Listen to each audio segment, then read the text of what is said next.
Well, good morning. Happy to be here. We got a lot of great folks with us here today.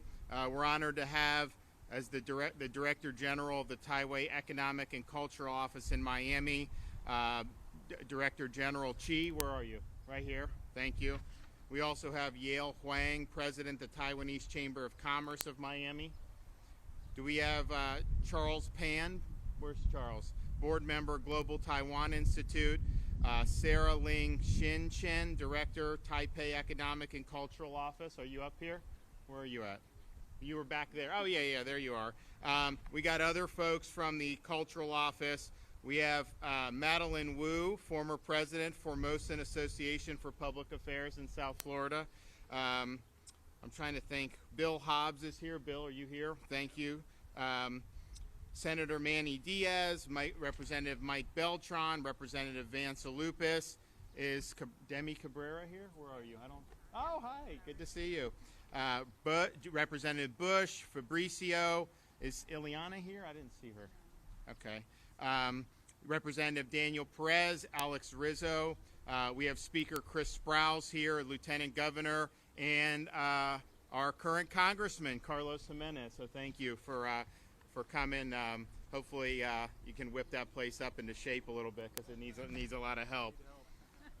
We're here today to sign two important pieces of legislation into law, and the goal of these bills is to stop, combat nefarious foreign influence and corporate espionage in Florida.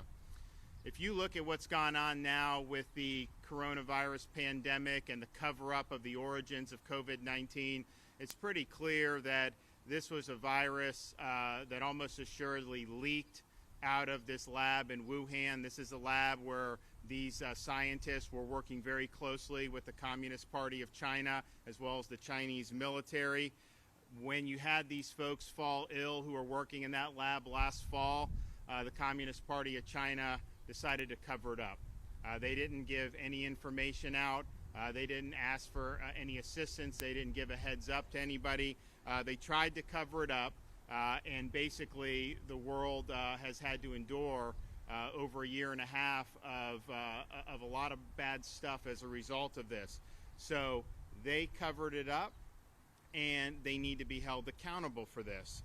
But I also think if you look at what's happened since then, it's pretty clear that if you go back last year at the beginning of 2020, January, February, there were people scurrying around, and you see this in Fauci's emails, to try to cover up the fact that this may have gone out of a lab. You actually had people saying there's no way it could have come out of the lab, when privately they were acknowledging it very well likely did come out of the lab. And so I think what this has exposed is you do have relationships between a lot of these institutions in China, particularly in the research realm, and bureaucrats in the United States.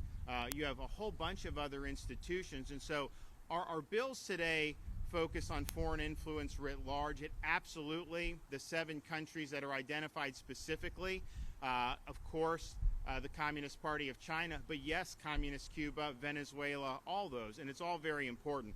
But I think if you look right now, there is no single entity that exercises a more pervasive, nefarious influence across a wide range of American industries and institutions than the Communist Party of China. Academia in the United States is permeated with influence, and I'll go through some of the people. You have researchers getting indicted. This is very common to see researchers at major institutions, including in Florida and also around the country, getting indicted for being in cahoots with the Chinese government. You look at corporate media and the entertainment industry in this country, they are in the pocket of the Communist Party of China. I mean, if the Hollywood comes up with a movie that the CCP doesn't like, that gets censored. They are not going to run afoul of that orthodoxy. You look at corporate media in this country, they were on the vanguard of trying to suppress the truth about the lab leak theory. They've got deep financial ties to the Chinese government and the Chinese Communist Party, and we just have to call it for what it is. Big tech also runs interference for the Communist Party of China.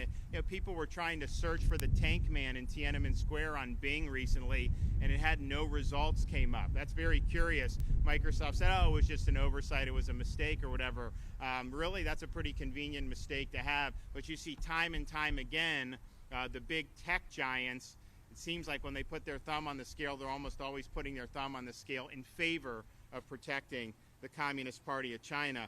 And of course, in the United States, major celebrities, athletes, and business leaders will frequently virtue signal regarding the latest crusade or cause du jour that they have about things in the United States. And yet, almost every one of them falls silent when it comes to calling out the atrocities committed by the Chinese Communist Party. And so all we are doing today is saying enough is enough. We've got to start fighting back. And so the state of Florida is doing that.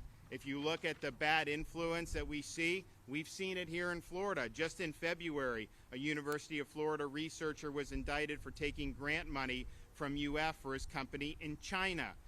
September 2020, Jacksonville woman pled guilty for trying to illegally export engines to China.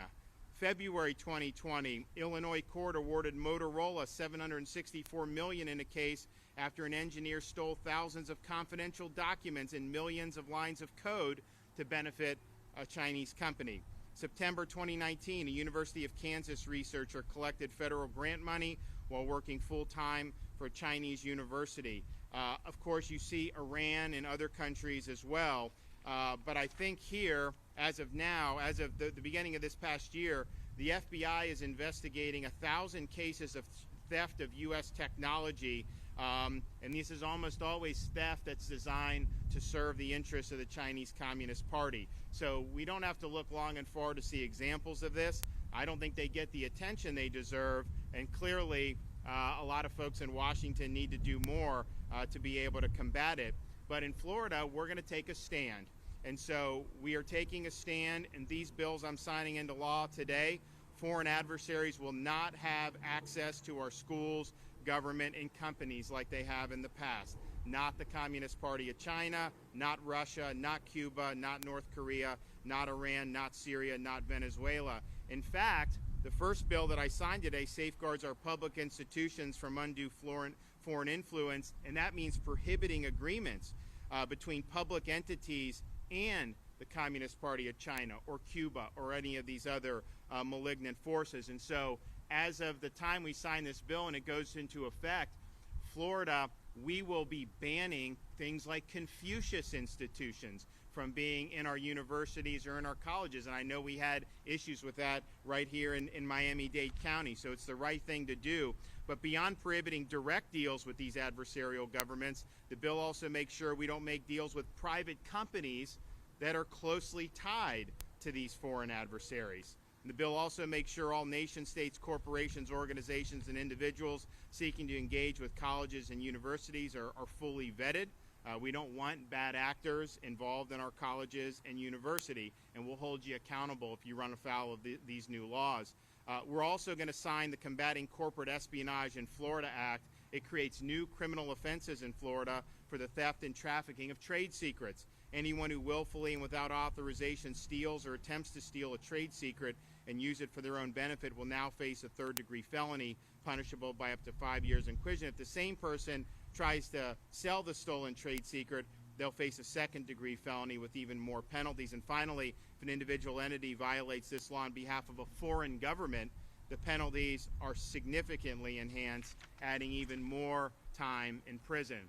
So I want to thank Speaker Sprowls. I want to thank the representatives and senators here for their attention to this.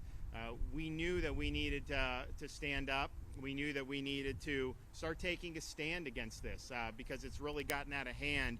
And I really hope that we're going to have accountability for the origins of the COVID pandemic, because this did not need to happen. And yes, the Chinese Communist Party is primarily to blame, but there's also American money that very well may have flowed into Wuhan. There were U.S. bureaucrats who were involved at a minimum of trying to divert attention away from the true origins. And so all of those folks need to be held accountable. And I do think China what we're doing here as a state level is important, it's significant, but there's much more that needs to be done to be able to combat CCP influence within the United States.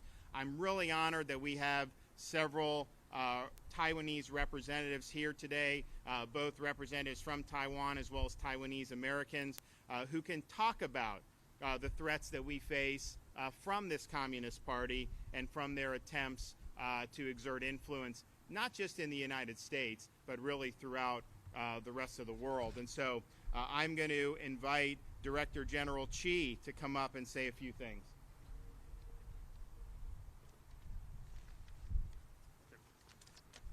Thank you, Governor. Governor DeSantis and distinguished guests, ladies and gentlemen, today we are here to witness Governor DeSantis signing the two important bills, which have again brought the issue to our attention.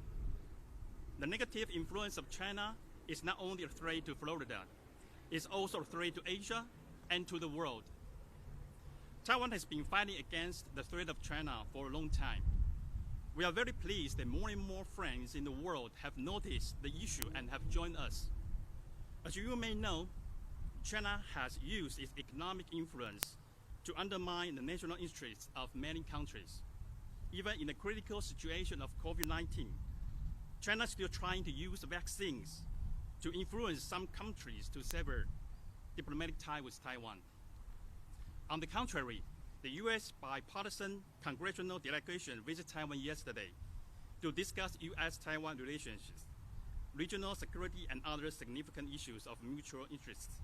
Would like to take this opportunity to express our sincere thanks to the United States for donating 750,000 COVID-19 vaccine doses to Taiwan.